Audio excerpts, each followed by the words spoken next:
That's gonna need some work.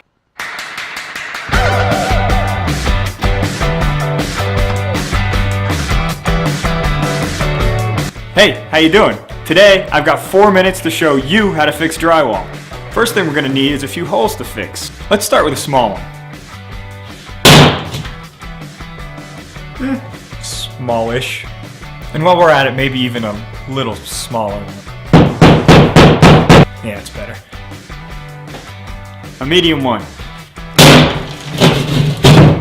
And a big one.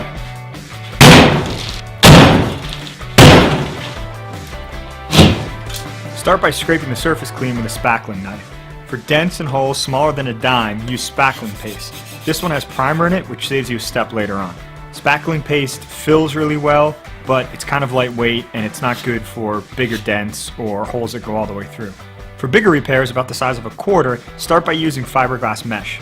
Use the joint knife to hold down the mesh and cut it, then press it into the wall firmly. The next step is to mix up some 20-minute joint compound powder. Now, this is different than the stuff you buy pre-mixed in a box or the lightweight spackle I just used. It dries much harder and it won't crack.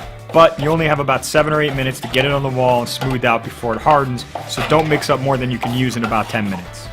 Press the joint compound into the mesh and then feather it out as thin as you can because this stuff dries really hard and it's difficult to sand down the road. For a hole like this, about the size of a fist, we're going to make a California patch. Start by cutting a piece of drywall about 1.5 inches bigger than the hole on all sides. Most home centers will sell you a small project panel so you don't have to buy a whole sheet of drywall. Make sure you get the right thickness of drywall. Measure it at home, it's either 1/2 inch or 5/8. Trace the piece you cut over the hole. Now, measure in 1.5 inches and mark the lines.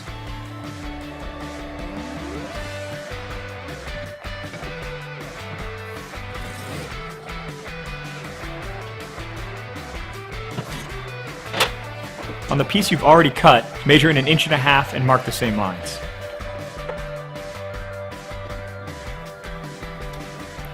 Score the lines with a razor knife, cutting only through the paper on the back.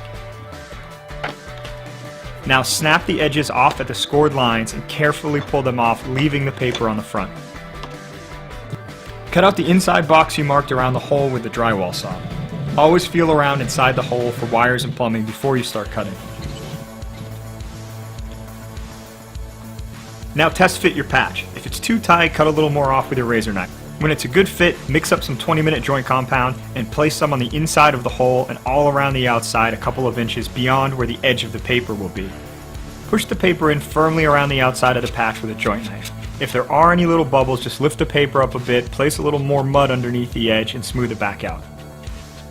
Switch to a joint knife bigger than the patch if you have one and feather out the whole area as thin as possible. For large areas of damage, we're going to use the panel and furring strip method. Now start out by cutting a panel larger than the damaged area.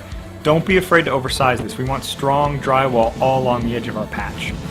Trace the new piece around the damage and cut it out with the drywall saw. Cut some furring strips about 5 or 6 inches longer than the sides of the new opening. I like to use plywood because it doesn't split when you screw into it. Use 1 5/8 drywall screws through the existing drywall to attach the strips. Drive the screws about 1 inch from the edge and only until they just dimple the paper, no deeper. Now fit the new panel. I like to drive a screw in the center to help place the panel. Screw off the new panel and mix up some 20-minute joint compound. Push the joint compound into the joints from both directions. I don't like to use fiberglass joint tape here. It builds up an edge that makes the patch really noticeable without extensive finishing work. The 20-minute compound is very strong. I stopped using the tape years ago and I've never had any cracks.